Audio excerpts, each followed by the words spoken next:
Hi YouTube. Not a pickups video as such, though I have got one pickup, but it's not really a pickups video. This one comes from my bedroom this time, because this is where I have my Amiga. I've just sort of shuffled things, moved things around slightly. So right in front of me I've got my laptop, which is now moved slightly across from the desk and shelving units I have around me, and pride of place in the corner I have my Amiga. Now I think my last video had said that I showed my Amiga, the Amiga that I just bought, and at that time I was still waiting to get things like a new mouse, mouse mat obviously, and an RGB SCART cable, and all that's arrived now. I've fitted all that. I've also fitted the compact flash adapter in the PCMCIA slot at the side, so I can transfer stuff to and from the PC. And I also bought a card reader for the PC, or from a laptop I should say, from a laptop as well. So I've got that, and that's fine. I've also fitted, like so many people have, a 4GB compact flash card as a hard drive with an IDE adapter. So that's now fitted. The machine already has an OTO accelerator with 30 meg of fast RAM on it. So yeah, so it's more than good to go.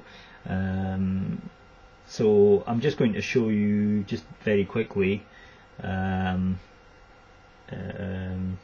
basically what the Amiga looks like now, and I'm going to show you first of all sysinfo, my sysinfo screen, which unfortunately is on a CRT. I had to buy a small portable as well.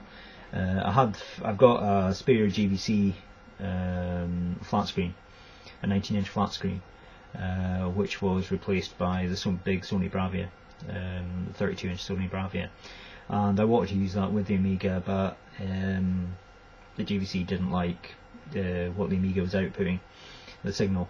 So my PS2 is now using the flat screen, the smaller flat screen, and I've bought a very cheap Daewoo CRT TV, portable TV, for the princely sum of £15. And so without further ado, I'm just going to get on with it now. It's using my webcam, which is probably be somewhat in wobble vision, so you'll just have to bear with that. I don't have a camcorder. I should get one, but I spend too much money on other things, so it'll just have to do.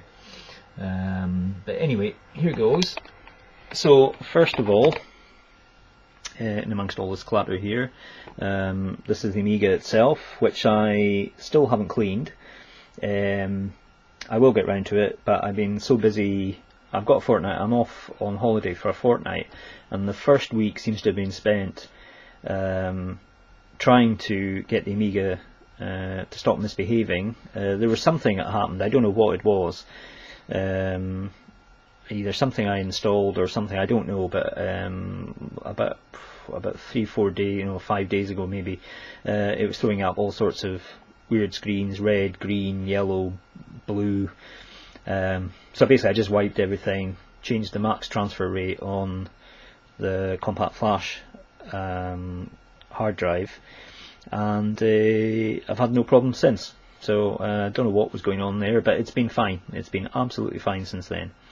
So it was good to get that out of the way, and then it was just a case of installing stuff, and then trying and scratching my head a lot trying to install Classic Workbench, and getting WHD Load to work as well with the correct ROMs. But I've managed to do all that, so a pat on the back and go me for managing to do all that, and obviously reading forums and YouTube videos. various people, I think Retrosofer certainly watched one or two of his videos on installing a hard drive, compact flash hard drive, and using WHD load. So that was a great help as well.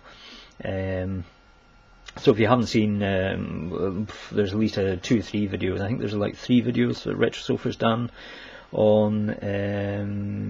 I think I think it's installing a hard drive. I think it's installing a hard drive, a compact flash to a hard drive. They're well worth, definitely well worth watching, and I'll put links to them in the description of this video.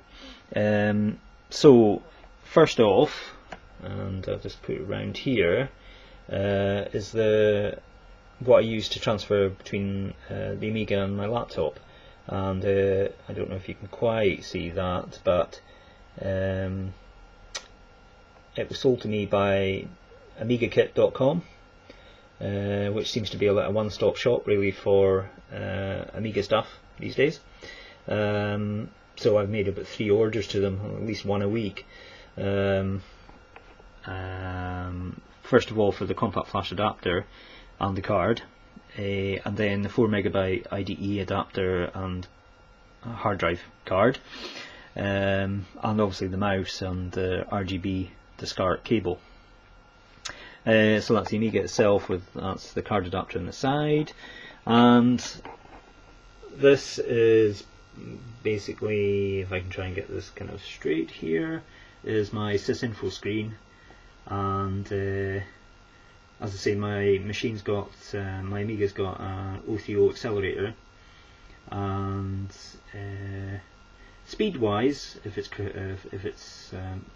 what it's saying is correct, I'm actually just a little short of a 4000, an Amiga 4000.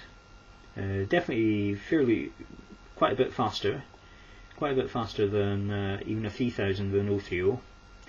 It's an O3O with a 25 MHz processor, though as you can see on the right hand side there, my O3O seems to be at 51.80.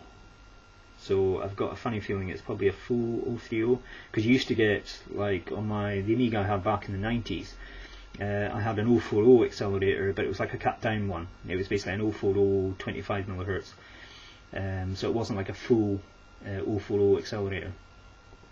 It was still a very good accelerator, but obviously it's all I could afford at the time. And mine had 16 meg of RAM rather than 32 like this one has.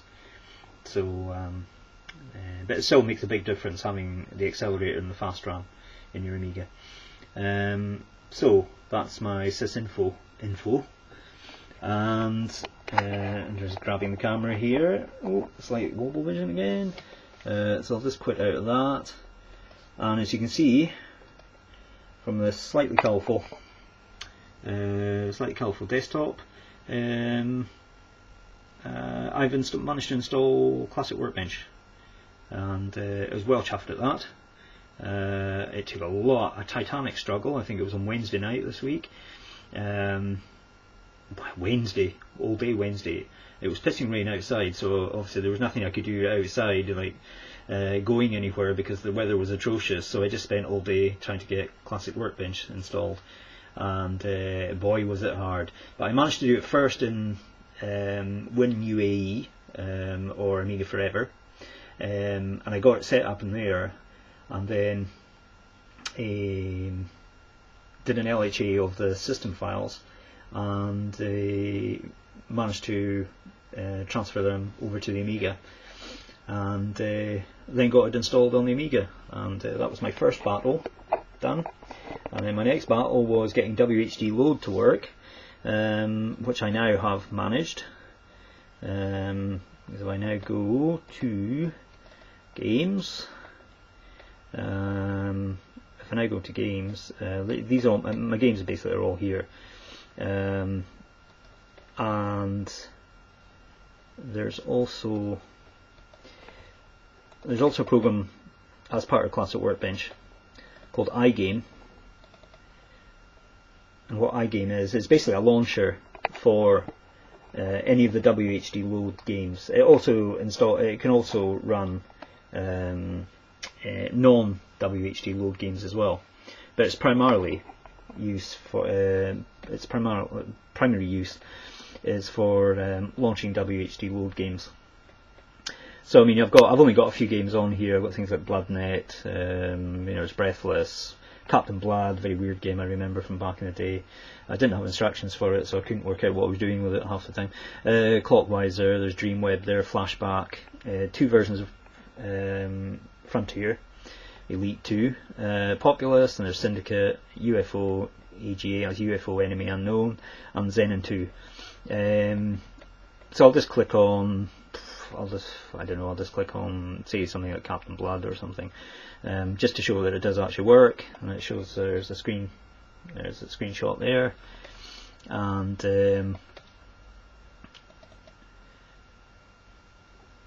I've registered WHD load as well. Yeah. That's just the loading screen there. Music by Jean-Michel Jarre, which is always a good thing. I certainly like early Jean-Michel Jarre. I'm a big fan of electronic music, so. Now, I haven't, needless to say, I haven't actually played much. I haven't played much of the games because I've been just concerned with getting everything loaded up and working. So I think I've done pretty well on my first week of my fortnight off to get Classic Workbench and WHD Load and iGames all working. So I'm well chuffed now. So it's just a case now of downloading games and just putting them in the relevant folders, and basically my Amiga is good to go. I've installed other things as well. I've installed music software I used to use, like Octamed or Octamed Sound Studio, and but I've still got obviously a lot of the other programs. I think I've got Vista Pro. Yeah, I've got Vista Pro on there. I used to like doing landscapes and stuff like that in Vista Pro way back in the day. It takes a bit of getting used to if you're used to the old Workbench. And I've got this Amiga here is it's got Kickstart 3. Yeah, it's Kickstart 3.0 ROM in it, and it's normally Workbench 3, but I've got Workbench 3.1 discs. There's ADFs of those discs, of all the operating systems actually, on Amiga Forever when you buy it. So it's basically Workbench 3.1, but it's now Classic Workbench I've got here. And it takes a bit of getting used to because there is so much stuff in Classic Workbench that you just wasn't there when I last had an Amiga. But it's amazing the difference it makes. And once you get used to it, you don't basically want to go back to using the old Workbench. It's just so much more configurable, and it just looks nicer and it's more colourful. And certainly, if you can get WHD Load working as well, it's very much geared towards that. It becomes a lot easier to do a lot of things once you have something like Classic Workbench. Yes, you're looking at it on, as I say, my £15 TV, which was a good £15. Well, £15 well spent, as I say. So that's basically what I've been doing recently. Is basically becoming an Amiga user again, and having to relearn a lot of stuff. Yeah, you've been used to PCs for so long, and or consoles where you don't really have to think too much about operating systems and stuff. PS2, PS3, original PlayStation, 360, and whatever. But then going back to a computer I last used in 1996, possibly 1996, maybe early 97. Yeah, quite a steep learning curve, but it's been well worth it. And it's funny actually how much I've remembered It's quite incredible just how much I have remembered that I've still retained. Stuff I thought I'd forgotten about, you know. But there you go. So yeah, so it's great. Great being an Amiga user again, and I think everybody who gets one, once they get used to how the Amiga works, will gladly say just what a great home computer it is, or was, but still is. So I'll put a link to amigakit.com as well, because they're very, very good. They get stuff to you very quickly. In fact, I think my last thing I bought, the compact flash hard drive, I think I got within 2 days from ordering it to actually receiving it, so that was very good. That was absolutely excellent. So my one and only pickup in this video, as it's Amiga related, was a copy of Frontier Elite 2. Frontier was probably one of my favourite games when I had an Amiga back in the day, and I saw a copy of this, nice boxed copy of it, going on eBay. It was about £12, and the main reason I got it comes with the manual, and obviously the discs,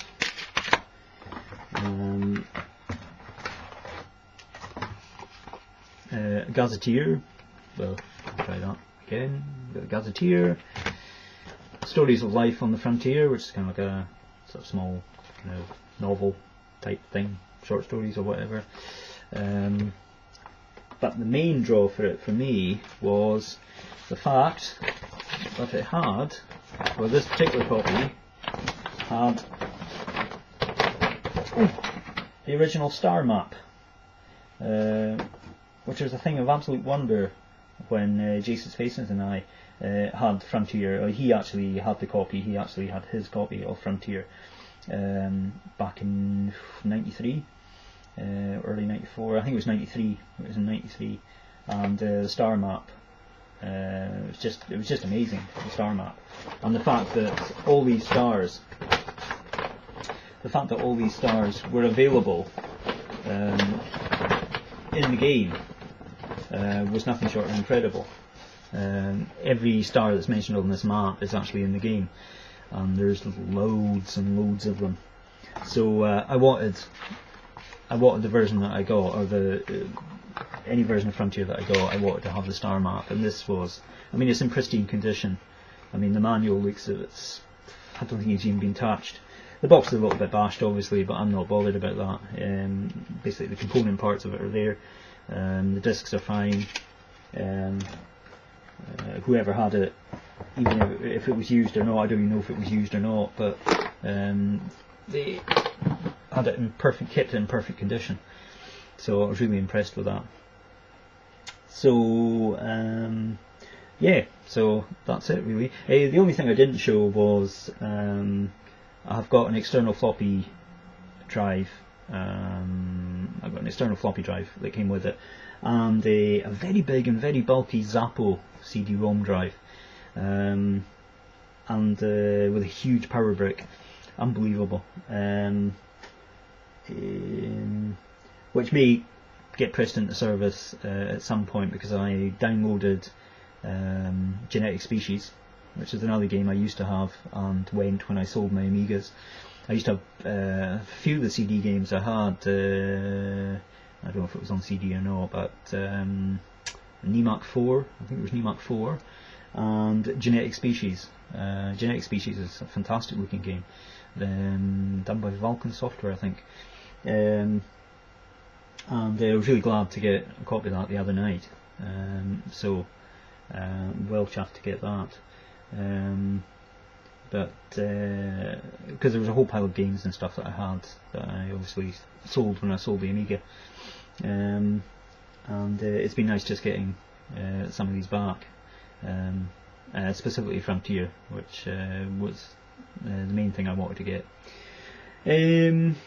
So that's it really. That's enough of my waffling on about just one platform.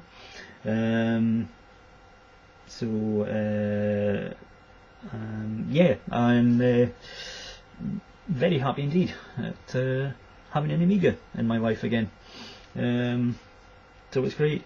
So on that note, I'll say thanks for watching, and thanks to the new subscribers and all my current subscribers as well for continuing to watch my videos and support my channel. I really do appreciate people taking the time out to watch my videos, and I do try as much as I can to look through other people's channels just now and again, because I'm trying to fit it in. Doing everything else is really hard, but because there are so many YouTube channels now, and your subscription list just grows and grows, and it's the same for everyone else as well, trying to fit in everybody. But I do take a look at other people's videos, and I do just randomly just pick out people on my subscribers list, and just leave a comment or two if I see something I really like. So, or occasionally I'll subscribe as well, you know, to other people if I just like the look of their channels. So yes, yeah, a heartfelt thanks to people for still watching. I'm very grateful for it. So without further ado, I shall now say cheerio, and I'm going to carry on having another week off on holiday.